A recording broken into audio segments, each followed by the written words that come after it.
어느 날 밖으로 싸돌던 금숙이가 찌무룩한 얼굴로 집에 왔다. 그런데 바로 금숙의 꼬리를 물고 이웃 동네 아이와 그 엄마가 따라 들어왔다. 이 시내 마당으로 들어선 아이 엄마가 다짜고짜로 금숙을 불러내었다. 금숙이 떨떨한 표정으로 방에서 나왔다. 막내 민숙이가 금숙을 따라 나와 곁에 붙어섰다. 아이 엄마는 제 딸의 손등에 이빨 자국을 내고 돈을 후려간 금숙을 도둑년이라며 꾸짖었다. 놀다가 싸울 수도 있는 것이 아이들이니 사이좋게 지내라는 정도로 타이르고 금숙이가 돈을 가져왔다면 돌려주면 되는 일이었다. 한데 아이 엄마의 말이 떨어지자마자 옹구떼기 금숙의 낯을 후려쳤다. 제 친구와 그 엄마 앞에서 느닷없이 뺨을 얻어맞은 금숙이가 옹구댁을 향해 원망의 눈을 홉떴다.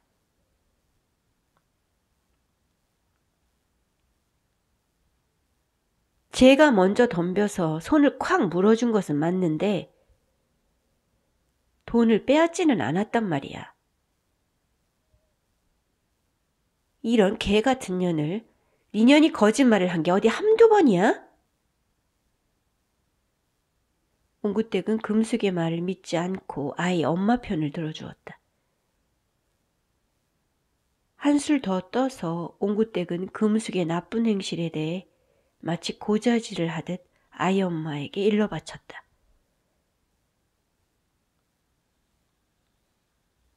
옹구댁의 태도는 도무지 어른 같지 않았다. 금숙에 대한 것들을 일일이 들추어내어 상대방에게 까바치고 있는 옹구댁의 얼굴은 마치 어린아이처럼 즐거워 보였다. 그런 옹구댁을 향해 금숙이가 반발을 하며 맞섰다. 그러자 옹구댁이 거푸 금숙의 얼굴을 후려갈겼다. 따지러 왔던 아이 엄마가 무색하게 돌아섰다. 아이 엄마가 돌아간 후에도 옹구댁은 괴이하리만큼 금숙과 맞붙었다. 그는 마치 어른과 싸우듯 어린 금숙과 겨루려고 들었다. 금숙을 상대로 치고받는 몸싸움을 마다하지 않은 그의 모습을 보면 개도 웃을 노릇이었다.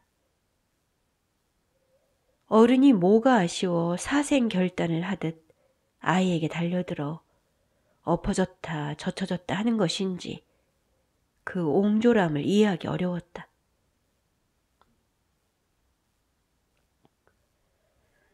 옹구댁의 심성은 어딘지 모르게 뒤틀려 있었다. 울고 있는 금숙에게 자해의 손을 먼저 내밀어주는 것이 시급해 보였지만 옹구댁에게는 그럴 마음이 전혀 없는 듯했다.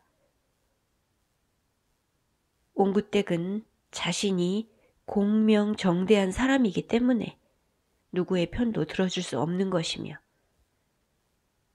그런 절제된 품성을 갖춘 자신이야말로 훌륭한 여자임을 힘주어 말했다.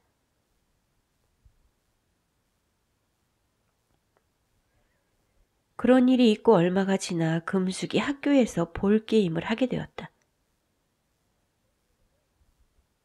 공을 빼앗은 후 골대 안에 넣는 경기인데 금숙은 저에게 공이 오면 남에게 패스하지 않고 죽기 살기로 공을 붙잡고 있는 재주가 있었다. 그럴 때마다 선생은 혀를 내두르며 금숙을 비난했다. 쟤 때문에 되는 일이 없어. 그날도 금숙은 공을 품속에 붙들고 오래 버텼다. 공을 붙들고만 있으면 경기가 경기답게 진행이 되지 않는다고 주의를 받았지만 금숙은 말을 듣지 않았다. 아이들이 우르르 몰려가서 공을 빼앗아 보려고 하면 할수록 뚝심 있는 금숙이가 공을 내줄 리 없었다.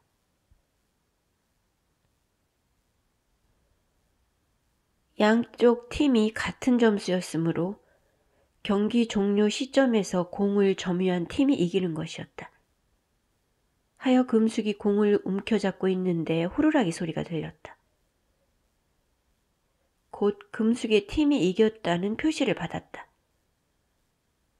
금숙은 팀을 우승으로 이끈 장본인이 되어 친구들의 환호를 받을 것이라고 생각했다.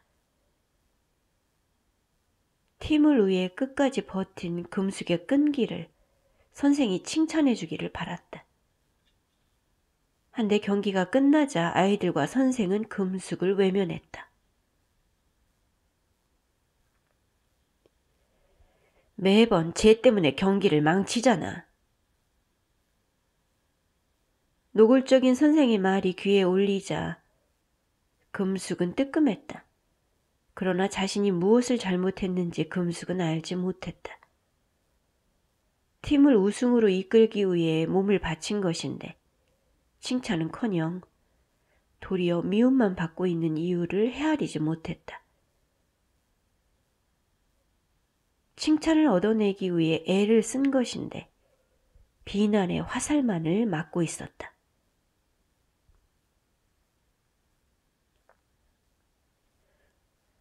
수업이 끝나자 금숙은 가방을 챙겨 메고 교실을 나왔다.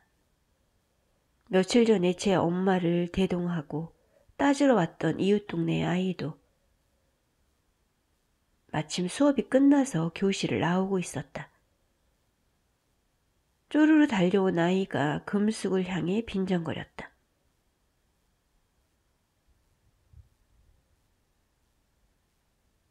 예, 너 오늘도 악착같이 공을 붙잡고 있었다며? 너 네 엄마를 닮은 모양이구나. 아니야, 그렇지 않아. 금숙은 아이의 말을 즉각적으로 부정했다. 우리 엄마가 그러는데 자식은 어미를 닮는 거랬어. 작은 어머니가 우리 엄마야. 그러니까 나는 우리 엄마를 닮았어. 너를 낳기야 작은 어머니가 낳았겠지만 너를 기른 것은 네 엄마잖아. 아이란 길러준 사람을 닮게 돼 있다고 우리 엄마가 그랬거든. 그래서 네 엄마의 판박이인 네가 그토록 못돼 먹은 것이지.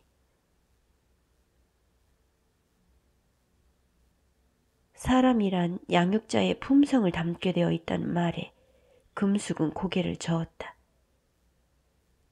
근래 금숙은 자신의 친어머니가 누구인지를 눈치채고 있었다.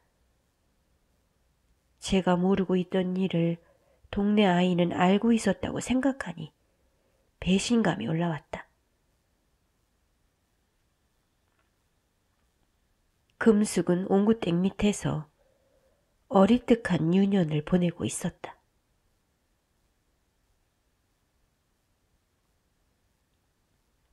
옹구댁이 구기자를 다리고 있었다. 옹구댁은 간의 해독을 돕는다는 구기자를 자주 마셨다. 의원에 다녀온 후부터 옹구댁은 더 몸에 신경을 쓰는 듯했다. 간염에 대한 항체가 생성되어 있다는 말을 의사에게 들은 후 옹구댁은 자신에 대한 가련한 마음이 더욱 생겨났는가 보았다.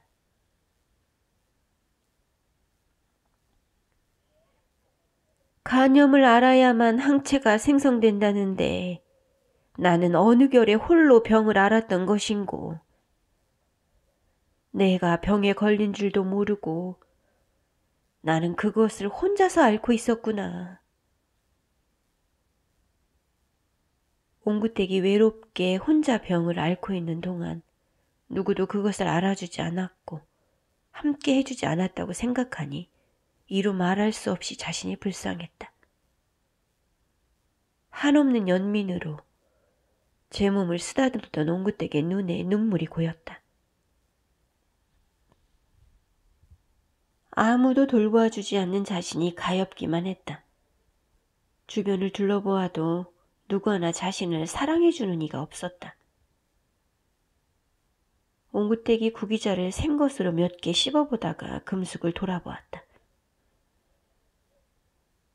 너도 나처럼 오지게 인덕이 없는 줄은 알고 있냐?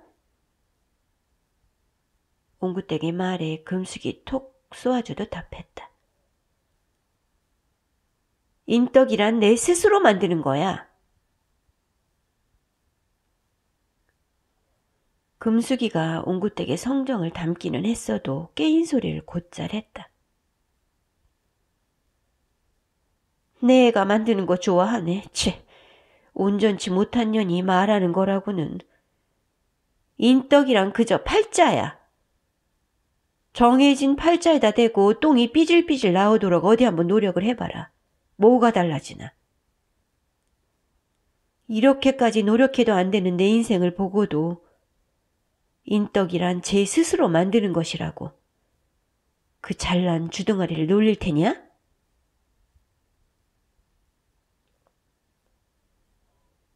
드자비를 놓을지도 모르는 옹구댁을 피해 금숙이 슬근슬근 자리를 떴다. 남아있던 말들이 옹구댁의 입에서 지절거리며 나왔다. 인덕이 그런 것이라면 네 어미가 내 자리를 비집고 이 집에 들어왔을 리도 없고 귀하게 자랐어야 할 내가 서무 밑에서 피눈물을 닦으며 살지도 않았을 것이다. 인덕이란 것이 있다면 이 착한 나에게, 이 자비로운 나에게 이토록 나쁜 운만 모여들지는 않았을 것이다.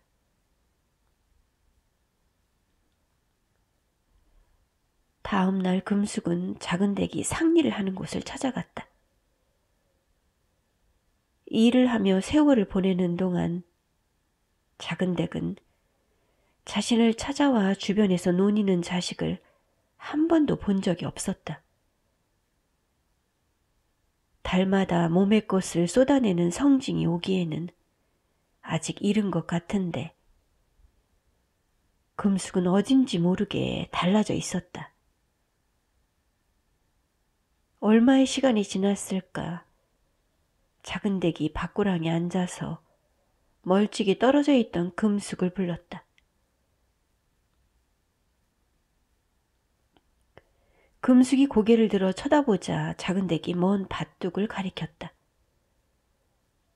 작은 댁이 알려준 대로 금숙은 밭둑의 숲을 속에서 빵 한 봉지와 우유 한 갑을 찾아냈다. 작은 댁은 새참으로 나온 것을 먹지 않고 덤불 속에 숨겨놓았나 보았다. 금숙이가 참을 먹는 동안 작은 댁은 등을 돌린 채 고랑을 타고 나갔다. 무슨 말인가를 하려고 작은 댁을 찾아갔던 금숙은 엉겁결에 곁두리를 얻어먹은 후에도 가지 않고 밭머리에 앉아서 한참을 머무적거리다가 집으로 돌아왔다. 문간으로 들어서는 금숙을 향해 옹구댁이 째지는 소리를 질러댔다.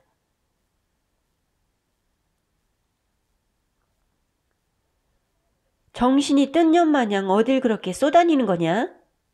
거먹게 오물 묻혀서 벗어놓은 속옷은 또 뭐고? 칠칠치 않은 년이 아랫도리는 더럽게도 잘 벗어놓는다. 벗어났으면 네 손으로 빨아 이년아. 빨려고 했어. 근데 무서워서 못 빨았단 말이야.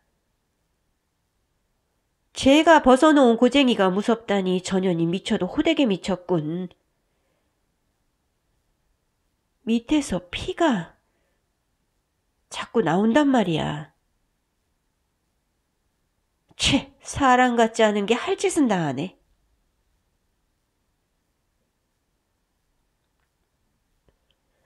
달거리를 치르려면 당장이라도 가게로 뛰어가서 물건을 사와야 했지만 옹구댁이 돈을 주지 않았다. 달마다 생리대를 사기 위해 돈이 들어가야 할 것을 생각하며 옹구댁은 방에 들어앉아 뭉긋댔다. 작은 댁이 그런 옹구댁에게 천을 끊어오면 될 것이라고 일러주었다.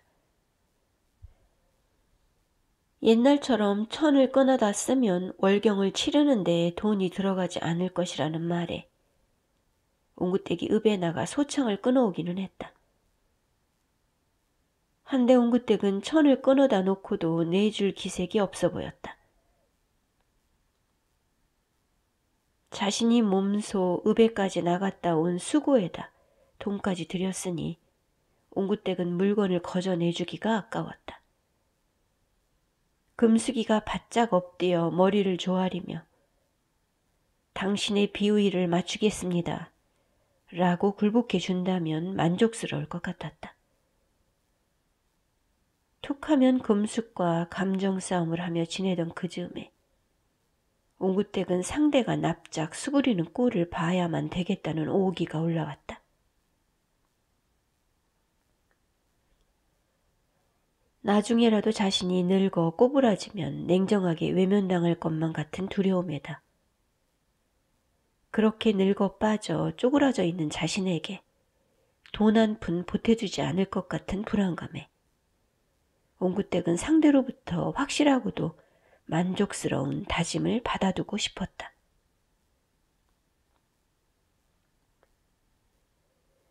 그리 된다면 끊어온 천을 내줄 수 있을 것 같았다. 옹구댁의 머릿속에서는 아직 일어나지도 않은 미래에 대한 인색하고도 옹졸한 계산이 돌아갔다. 천 쪼가리를 내주는 일에도 그렇게 머리를 굴리며 시간을 끌고 있었다. 옹구댁이 월경대로 쓸 천을 내놓지 않자 보다 못한 작은 댁이 버려두었던 광목을 뜯어내어 시치기 시작했다. 급한 대로 광목을 꺼내기는 했지만 빡빡한 천을 월경대로 쓰면 피가 배어들지 않을 것이었다. 광목의 가장자리에 시침질을 끝내자 비가 쏟아지려나 보았다. 희끄무레했던 하늘이 오후가 되면서부터 비를 한껏 뿌렸다. 온몸을 비에 담뿍 적신 금숙이가 학교에서 돌아왔다. 비에 젖어 추운 데다 처음 달거리를 겪는 생소함으로 떨고 있던 금숙을 작은 댁이 서둘러 방 안으로 들였다. 금숙의 발을 감싸서 이불 속으로 들여놓은 손이 따뜻했다. 이튿날 금숙의 바지궁둥이가 얼룩덜룩했다. 우려했던 대로 혈액은 조밀한 천에 쉬이 스미지 못하여 속옷과 바지를 적신 모양이었다.